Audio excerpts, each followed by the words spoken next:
Hare Krishna, welcome to your channel the bay of law. तो आज के वीडियो में हम लोग पढ़ेंगे राइट्स ऑफ भूमिधर फिर ट्रांसफरेबल राइट्स। तो हमने पढ़े थे क्लासेस ऑफ टेन्योर होल्डर्स, तो उसमें से एक क्लास था हमारा भूमिधर विद ट्रांसफरेबल राइट्स। तो इस भूमिधर के क्या क्या राइट है? सबसे पहला क्या है? Right to use of land. इसका मतलब क्या? इसका मतलब ये जो भूमिधर है, भूमिधर विद ट्रांसफरेबल राइट्स, वो अपने लैंड को किसी भी तरीके से यूज़ कर सकते हैं। एग्रीकल्चर के लिए, horticulture, animal husbandry, poultry farming, pisciculture, मतलब इनमें से जो भी चीज़ें हैं ना, इन सब चीज़ों के लिए यूज़ कर सकता है। यही नहीं, वो उसे रेजिडेंशियल यूज़ के लिए यूज़ कर सकता है, एजुकेशन इंस्टीट्यूशन बना सकता है, कमर्शियल या फिर इंडस्ट्रियल पर्पज़ के लिए यूज़ कर सकता है। तो मतलब एक तरीके से ये चीज़ बताई गई है कि जो भूमिधर है उसके पास वो जो लैंड है वो अपने मर्जी से यूज़ कर सकता है जैसे वो यूज़ करना चाहता है। अब जब मैं यहाँ पे बोल रही हूँ यूज़ करना चाहता, जैसे यूज़ कर सकता है, यूज़ करने का मतलब ये है कि उसकी मर्जी, मन करे तो अपने लैंड को वेकेंट भी छोड़ सकता है, एग्रीकल्चर मत करे, ऐसे ही खाली भी छोड़ सकता है। तो इस पर किसी तरीके का रोक टोक नहीं है। तो सबसे पहली चीज़ क्या है? अपने लैंड को यूज़ करने का राइट। जिस भी तरीके से भूमिधर चाहता है उस तरीके से अपने लैंड को यूज़ कर सकता है। देखो ये वाला जो मैं आपको भूमिधर पढ़ा रही हूँ ना, सारे टेन्योर होल्डर्स को अगर हम देखें तो सबसे ज़्यादा राइट इसी भूमिधर के पास है, भूमिधर विद ट्रांसफरेबल राइट्स। ठीक है। दूसरा है no right to appropriate minerals. ये क्या है? जैसे देखो अभी मैंने आपको बताया कि लैंड यूज कर सकते हैं, एक तरीके से मान लो ना उस राइट का एक्सेप्शन है कि किसी भी तरीके का, मान लो आपके पास कोई लैंड है, ठीक है, उस पर किस तरीके का मिनरल्स आ रहे हैं। मिनरल्स बहुत सारी चीज़ें हो सकती हैं, मतलब जैसे क्या होता है कि आप खुदाई कर रहे हो, है ना, कुछ मिल रहा है उसके अंदर। हम इस पर नहीं बात करेंगे कि ठीक है मिनरल्स क्या है क्या नहीं। तो बेसिकली ये जो मिनरल्स होते हैं ना, अगर किसी भूमिधर के लैंड पे है तो उसे यूज़ नहीं कर सकता। ये जो मिनरल्स वगैरह होते हैं ना, ये सब हम गवर्नमेंट की प्रॉपर्टी मानते हैं, मतलब ये स्टेट गवर्नमेंट की प्रॉपर्टी होगी, उत्तर प्रदेश गवर्नमेंट की प्रॉपर्टी होगी। ये नहीं कि अगर लैंड मेरे पोजेशन में उसमें से किसी तरह का मिनरल निकल रहा है तो उसे मैं यूज़ करूँ क्योंकि जस्ट बिकॉज वो मेरा लैंड, नहीं। वो एक्चुअली में किसकी होती है? वो होती है स्टेट गवर्नमेंट की, मतलब यूपी इस केस में किसके पास होगी? उत्तर प्रदेश गवर्नमेंट के पास होगी। ठीक है। तो अगर भूमिधर उसे यूज़ करना चाहता है तो उसे गवर्नमेंट को रॉयल्टी देनी पड़ेगी तो ही यूज़ कर सकता है, बिना रॉयल्टी दिए उस मिनरल को यूज़ नहीं कर सकता। क्लियर? तो जैसा कि आप लोग देख सकते हैं, Sharma and company versus state of UP के केस में बोला गया है कि जो ओनरशिप है उस पर्टिकुलर मिनरल की वो किसके पास रहती है? स्टेट गवर्नमेंट के पास रहती है, और भूमिधर जो है उसे सिर्फ और सिर्फ टेन्योर होल्डर की तरह इस्तेमाल कर सकते हैं, बाकी जो है उन्हें उसकी रॉयल्टी देनी पड़ेगी। ऐसा नहीं कि इस्तेमाल करे जस्ट बिकॉज उनके लैंड पे है। बहुत सारे केस लॉस है लेकिन इतना सफिशियंट है। तीसरा राइट है right to get declaration. Suppose जो भूमिधर है उसका जो लैंड है वो एग्रीकल्चर पर्पस के लिए है या फिर एनिमल हस्बेंड्री, हॉर्टिकल्चर, इन सब पर्पस के लिए है। ठीक है। लेकिन जो भूमिधर है वो इसे इस पर्पस के लिए नहीं यूज करना चाहता है, वो इंडस्ट्रियल पर्पस के लिए, कमर्शियल पर्पस के लिए, फिर रेसिडेंशियल पर्पस के लिए यूज करना चाहता है। तो क्या भूमिधर के पास इसका राइट है? बिल्कुल, भूमिधर जो है उसके पास इसका राइट है। सब डिविजनल ऑफिसर के पास वो इस बात की एप्लीकेशन देगा। साथ ही में वो जो बाकी को शेयरर, सपोज कोई एक लैंड होता है, एक से ज्यादा लोग भी तो होल्ड कर सकते हैं ना, को शेयरर हो सकते हैं, तो उन सब की भी परमिशन लेगा, मतलब उन लोगों की तरफ से कोई ऑब्जेक्शन नहीं है। सब डिविजनल ऑफिसर को ये भी दिखाएगा। सब डिविजनल ऑफिसर क्या करेगा? इसके ऊपर इंक्वायरी करेगी, मतलब सब डिविजनल ऑफिसर को चेक करेगी और जो है 45 डेज के अंदर वो या तो परमिशन दे देगी या मना कर देगी। और जो है अप्लीकेंट को बता दिया जाएगा, मतलब भूमिधर को बता दिया जाएगा कि हाँ तुम्हें जो है परमिशन मिल गई या परमिशन नहीं मिली। अब जो एसडीओ है, जरूरी नहीं है कि उसे जो है एप्लीकेशन भूमिधर से मिले तो ही वो ऐसा करेगा, नहीं। अगर एसडीओ के पास भी कहीं से इंफॉर्मेशन आती है तो डिटेल इंक्वायरी कर सकता है। और अगर मान लो 45 डेज है, इन मतलब ये भी जो भी दिन है 45 डेज के अंदर एसडीओ ऑर्डर नहीं पास करता तो क्या किया जाएगा? तो ऐसा मान लिया जाएगा कि जो है डिक्लेरेशन ऑलरेडी इशू हो गया है। और जो टेन्योर होल्डर है, मतलब जो भूमिधर है, मान लो एक बार उसने डिक्लेरेशन करवा लिया कि मतलब मैं जो है इसे इंडस्ट्रियल पर्पस के लिए यूज करना चाहता हूँ, लेकिन वापस इसका मन बदल चुका है, तो कैंसिल भी करा सकता है अपना डिक्लेरेशन, दोबारा से एग्रीकल्चर पर्पस के लिए यूज कर सकता है। अगला राइट है राइट टू ट्रांसफर। इस राइट में क्या है? जो भूमिधर होता है अपने जो उसका लैंड है उसे सेल कर सकता है, किसी को गिफ्ट में दे सकता है, उसका विल बना सकता है, पूरा लैंड के साथ ऐसा कर सकता है, फिर लैंड के सिर्फ कुछ हिस्से के साथ ऐसा कर सकता है। ये पूरा राइट भूमिधर के पास है, किसी भी तरीके का रिस्ट्रिक्शन नहीं है इसके ऊपर। ये हर एक भूमिधर के पास है राइट, जो भी भूमिधर विद ट्रांसफरेबल राइट्स है। इससे फर्क नहीं पड़ता वो मेल है, फीमेल है, हिंदू है, नॉन हिंदू है, या फिर वो जो लैंड है भूमिधरी लैंड वो सेल्फ एक्वायर्ड है या फिर एंसेस्ट्रल प्रॉपर्टी है, इन सब से कोई फर्क नहीं पड़ता है। वो जो है अपने लैंड को इजीली ट्रांसफर कर सकते हैं। यहाँ पे जब मैं ट्रांसफर बोल रही हूँ तो इसमें सेल, ये गिफ्ट, ये सारी चीज़ें आएंगी। मतलब जो भी आपने ट्रांसफ़र ऑफ प्रॉपर्टी एक्ट में पढ़ा था वो ट्रांसफ़र का इधर मतलब है। और याद नहीं आ रहा ट्रांसफ़र प्रॉपर्टी एक्ट का तो ज़्यादा याद करने की ज़रूरत नहीं है, वो जो कनेक्ट कर पाए उसके लिए बताया, वरना ऐसा कोई नीड नहीं है। फिर से रिलेटेड एक केस लॉ देखते हैं। महेंद्र पाल सिंह का केस है। इसमें हाई कोर्ट ने, देखो इसमें क्या हुआ था कि बेसिकली 3 भाई थे, है ना। एक जो बड़ा भाई था वो मेजर था, बाकी 2 भाई माइनर थे। तो जो मेजर था उसने क्या किया कि जो ज़मीन थी वो पूरी बेच दी। तो अब क्या हुआ यहाँ पे, जो ये है हाई कोर्ट ने बोला कि जो तुमने माइनर जो माइनर सन्स थे, मतलब माइनर ब्रदर्स थे बेसिकली, जो तुमने उनके भी यहाँ पे ज़मीन बेची थी वो वैलिड नहीं होगा, ठीक है। तो जो तुम्हारी अपने हिस्से की ज़मीन थी जिसे तुमने बेचा वो वैलिड होगा, लेकिन जो हिस्सा तुम्हारे भाइयों के नाम पे आता था, माइनर भाइयों के नाम पे, उसका जो सेल है, जो उसका सेल है वो वैलिड नहीं माना जाएगा। तो सिर्फ जितना तुम्हारा शेयर उस प्रॉपर्टी में उतने तक का सेल वैलिड है, बाकी वैलिड नहीं है। अब कुछ रिस्ट्रिक्शन है, मतलब ट्रांसफ़र करने में कुछ रिस्ट्रिक्शन है। सबसे पहला रिस्ट्रिक्शन ये है कि जो भी परचेज़र है, जैसे ज़मीन बेची जा रही है या फिर जिसे भी गिफ्ट दिया जा रहा है, मतलब जिसे भी लैंड मिल रहा है, जो लैंड मिलने के बाद अगर हम उसकी सारी प्रॉपर्टी का सम टोटल करें तो 12.5 एकड़ से ज़्यादा ज़मीन नहीं होनी चाहिए उसके पास, ठीक है। इस बात का ध्यान रखना है। तो जैसे सपोज क्या कहते हैं कि कोई आप किसी को आप लैंड बेच रहे हो, ठीक है, ऑलरेडी उसके पास 12 एकड़ ऑफ ज़मीन है, तो उसका अगर आप चाहो कि आप उसे 5 एकड़ ज़मीन और बेच दो तो इस पर रिस्ट्रिक्शन है। मतलब जो भी परचेजर है, जिसे भी मतलब प्रॉपर्टी मिल रही है, वो प्रॉपर्टी ऐड करके 12.5 एकड़ से ज़्यादा एक्सीड नहीं करनी चाहिए। दूसरा ये है शेड्यूल कास्ट और शेड्यूल ट्राइब का पढ़ा है, ये बाद में अमेंडमेंट आया था।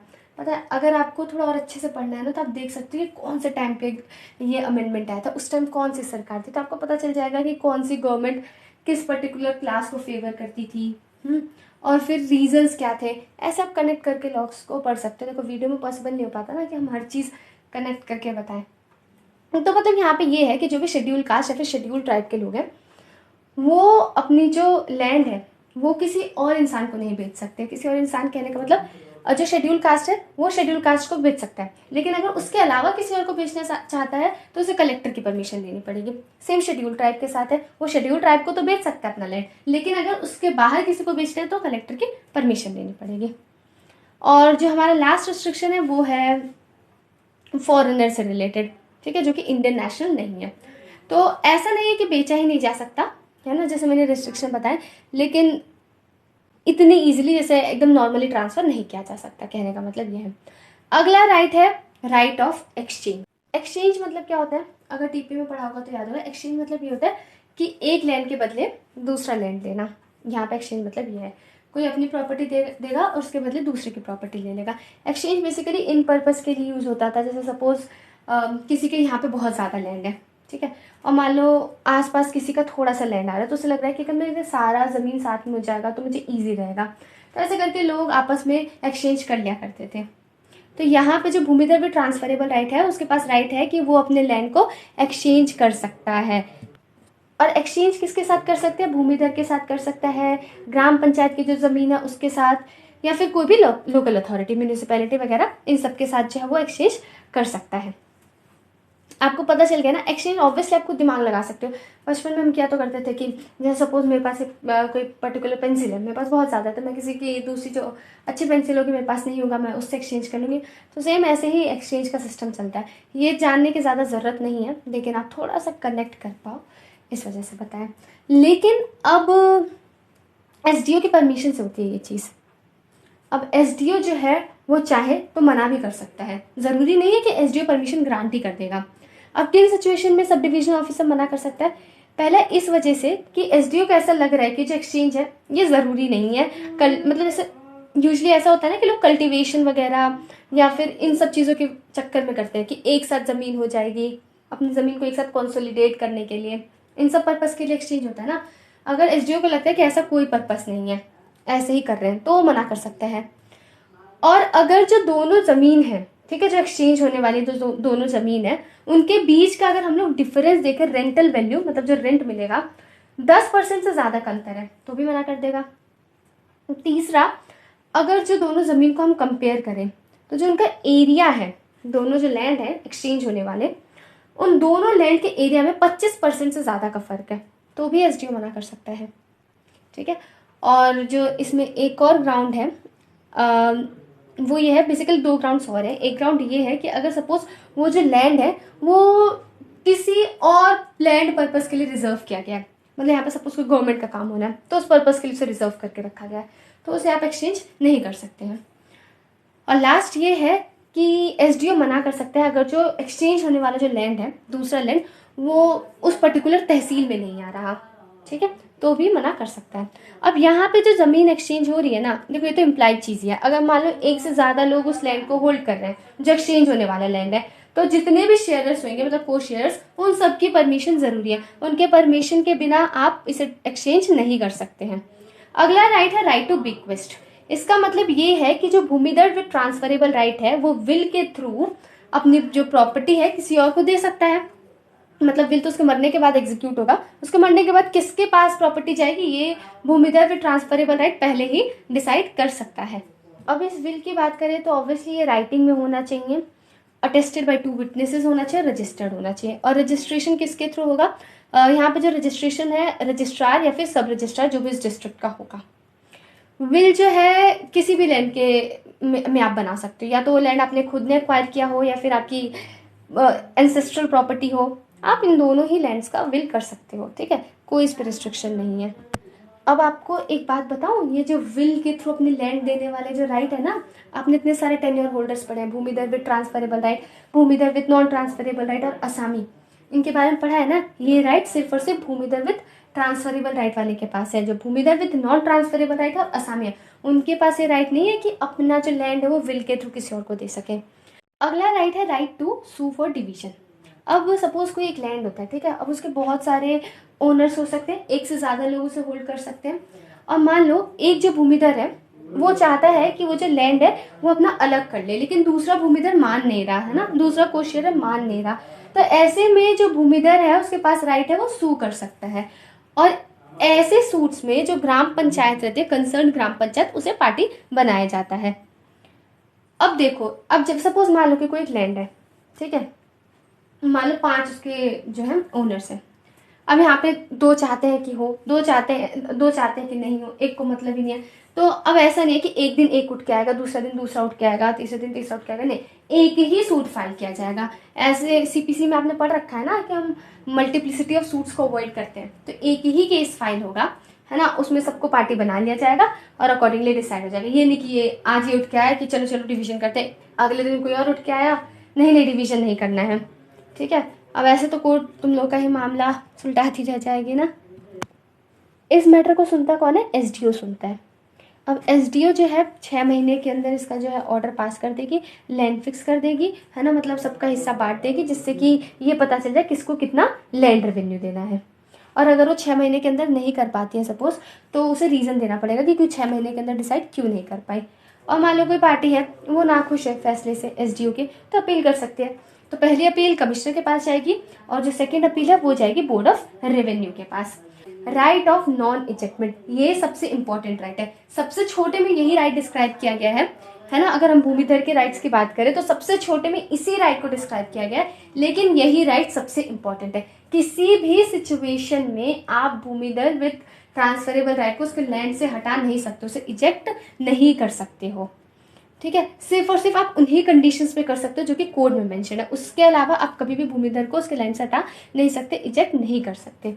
लेकिन अगर मान लो जो भूमिधर है वो लैंड रेवेन्यू ही नहीं दे पा रहा, तो आप क्या करोगे ऐसे में? देखो लैंड रेवेन्यू तो लेना पड़ेगा ना। तो लैंड रेवेन्यू लेने के लिए क्या किया जा सकता है कि उसे हटाया नहीं जाएगा, हाँ उसके लैंड को बेचा जरूर जा सकता है, जो भी उसके मतलब लैंड रेवेन्यू है उसे लेने के लिए। ठीक है, तो मतलब उसे इजेक्ट नहीं किया जाएगा। One of the very important rights. अगला राइट है राइट टू मॉर्गेज। देखो जो भूमिधर है ना उसके पास मॉर्गेज करने का राइट होता है, लेकिन एक कंडीशन के साथ होता है। वो कंडीशन ये है कि मॉर्गेज तो कर सकता है, लेकिन जिस प्रॉपर्टी के रिस्पेक्ट में मॉर्गेज किया ना उसकी पोजीशन नहीं ट्रांसफर करनी। अगर आपको नहीं समझ आ रहा तो आप ये रिकॉल करने की कोशिश करो कि मॉर्गेज का मतलब क्या है। मैं आपको याद दिला दूँ, आपने टीपीए में सेक्शन 58 में पढ़ा था, वहाँ पे मॉर्गेज ये होता है कि हम किसी एक इंसान को अपनी प्रॉपर्टी देते हैं कुछ पैसों के बदले, मतलब टेम्पररी हम जो है अपनी प्रॉपर्टी देते हैं कुछ पैसों के बदले, ठीक है, मतलब जिसको पैसे की नीड रहती है, तो उसे बेसिकली हम लोग बोलते हैं मॉर्गेज, बंधक बनाना जिसे बोलते हैं। तो यहाँ पे जो मॉर्गेज होता है ना, कई तरीके के होते हैं, सब में कुछ अलग अलग रूल्स रहते हैं। अब देखो वो सब नहीं बताऊंगी, वीडियो बहुत बड़ा हो जाएगा। तो यहाँ पे हम सिर्फ और सिर्फ वही वाले मॉर्गेज कर सकते हैं। जैसे मॉर्गेज कई टाइप्स के होते हैं, तो हम सिर्फ वही वाले मॉर्गेज कर सकते हैं जिसमें हमारे प्रॉपर्टी की पोजीशन सामने वाले आदमी के पास नहीं जाएगी, मतलब प्रॉपर्टी की पोजीशन मेरे पास ही रहेगी। जैसे आपको एग्जांपल देती हूँ एक मॉर्गेज का, जैसे mortgage by transfer of title deeds. इस मॉर्गेज में क्या होता है कि जो इंसान मॉर्गेज कर रहा होता है अपनी प्रॉपर्टी पैसों के बदले, वो क्या करता है, बस जो अपनी प्रॉपर्टी रहती है उसके सिर्फ टाइटल्स देता है दूसरे इंसान को, ठीक है, कागज दे देता है दूसरे इंसान को, लेकिन जमीन जो है अपने पास ही रखता है। जैसे बैंक में है ना, तो लोग क्या करते हैं, अपने घर के प्रॉपर्टी दे देंगे और क्या कहते हैं कि बाकी ये जो है घर की पोजीशन तो पर्टिकुलर पर्सन के पास ही रहती है, होता है ना ऐसे। तो सिर्फ और सिर्फ वही मॉर्गेज कर सकता है भूमिधर जिसके अंदर उसका जो लैंड है उसके पोजीशन उसके पास ही रहे। अगर उसकी पोजीशन किसी और के पास जा रही है तो उस तरीके का मॉर्गेज नहीं अलाउड। तो बेसिकली ऐसे हमारे पास 3 तरीके के मॉर्गेज है जिसमें पोजीशन नहीं जाती। एक है हमारे पास सिंपल मॉर्गेज, इंग्लिश मॉर्गेज, और है mortgage bye deposit of title deeds. अब हम देखते हैं अपना अगला राइट, जो कि है राइट टू लीज। देखो जब भी हम इसकी बात करते हैं ना, भूमिधर विद ट्रांसफरेबल राइट और भूमिधर विद नॉन ट्रांसफरेबल राइट, यहाँ पे वर्ड यूज हो रहा है ट्रांसफरेबल और नॉन ट्रांसफरेबल। ये बहुत इंपॉर्टेंट बात कह रही हूँ, ठीक है, अगर ध्यान से नहीं सुन रहे तो प्लीज पूरा कंसंट्रेशन यहाँ पे लेके आओ, बहुत इंपॉर्टेंट चीज है। तो यहाँ पे जो वर्ड यूज हो रहा है ना ट्रांसफरेबल और नॉन ट्रांसफरेबल, वो लैंड को ट्रांसफर करने के रिस्पेक्ट में हो रहा है, समझ रहे हो, मतलब भूमिधर अपने लैंड पे क्या कर रहा है ना, उससे रिलेटेड है ये, मतलब अपने लैंड को भूमिधर ट्रांसफर कर सकता है या नहीं कर सकता। जो ट्रांसफरेबल राइट है, नॉन ट्रांसफरेबल राइट, इसका मतलब ये है कि क्या वो अपने लैंड को ट्रांसफर कर सकता है या नहीं कर सकता। तो जो भूमिधर विद ट्रांसफरेबल राइट है, नाम से ही पता चल रहा है उसके पास अपने लैंड को ट्रांसफर करने के पूरे पूरे राइट है। और जो भूमिधर विद नॉन ट्रांसफरेबल राइट है उसके पास जो है रिस्ट्रिक्शंस है अपने लैंड को ट्रांसफर करने के लिए, समझ आया। तो यहाँ पे जो वर्ड है भूमिधर विद ट्रांसफरेबल राइट और भूमिधर विद नॉन ट्रांसफरेबल राइट, क्या मतलब है, इसका मतलब यह है कि लैंड को ट्रांसफर कर सकते हैं या नहीं। तो की वर्ड इज लैंड को ट्रांसफर किया जा सकता है या नहीं किया जा सकता। मैंने आपको चीज एंड में बताई है, ठीक है। अब आप इसे रिलेट कर पा रहे होगे, अब जब आप अगला पढ़ोगे ना भूमिधर विद नॉन ट्रांसफरेबल राइट, तो आपको और अच्छे से समझ आएगा। तो प्लीज ये जो ध्यान रखना हर बार, ठीक है, क्योंकि हम ये पूरा पढ़ लेते पता ही नहीं चलता किस सेंस में बात हो रही है। मैं दोबारा से अगली वीडियो में याद दिला दूंगी इसका मतलब क्या है, आप लेकिन खुद याद रखना। तो लीज में क्या है कि वो ऑब्वियसली जो भूमिधर है अपनी प्रॉपर्टी को लीज कर सकता है, भूमिधर विद ट्रांसफरेबल राइट पूरी अपनी प्रॉपर्टी को लीज कर सकता है, फिर प्रॉपर्टी का कुछ पार्ट जो, और जो लीज है बेसिकली किसी पर्सन को, फर्म को, society, trust, company, partnership, firm, limited liability partnership, मतलब इन सबको जो है प्रॉपर्टी लीज पे दिया जा सकता है for the purpose of agriculture या फिर for the installation of solar energy plant. और ये जो लीज रहता है 15 साल के लिए दिया जाता है, ठीक है। रिसेंटली इसमें मतलब अमेंडमेंट्स हुए थे और वैसे 15 साल के लिए दिया जा सकता है, लेकिन अगर जो लेसर और लेसियर पार्टीज आपस में लोग का म्यूचुअल एग्रीमेंट हो तो इसे 15 साल के लिए और एक्सटेंड किया जा सकता है, मतलब मैक्सिमम पीरियड जो है लीज का वो 30 ईयर्स हो सकता है। उसके बाद जो हमारा राइट है वो है राइट टू सरेंडर। सरेंडर मतलब क्या होता है, जो भी भूमिधर के राइट्स थे, मतलब जो भी राइट्स और लाइबिलिटीज थे उस लैंड से रिलेटेड, भूमिधर अब उन सबको सरेंडर कर देता है। तो इसका मतलब सरेंडर कर देगा तो उसके बाद जो भूमिधर है सिर्फ वो तब तक का ही लैंड रेवेन्यू देगा जब तक उसने लैंड सरेंडर नहीं किया था। जब लैंड सरेंडर कर देगा उसके बाद वो कोई लैंड रेवेन्यू नहीं देगा।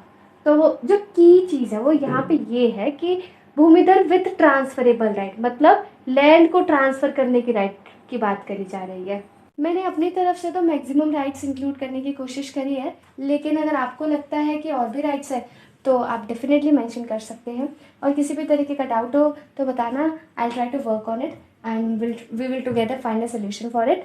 Thank you for watching this video. Hare Krishna.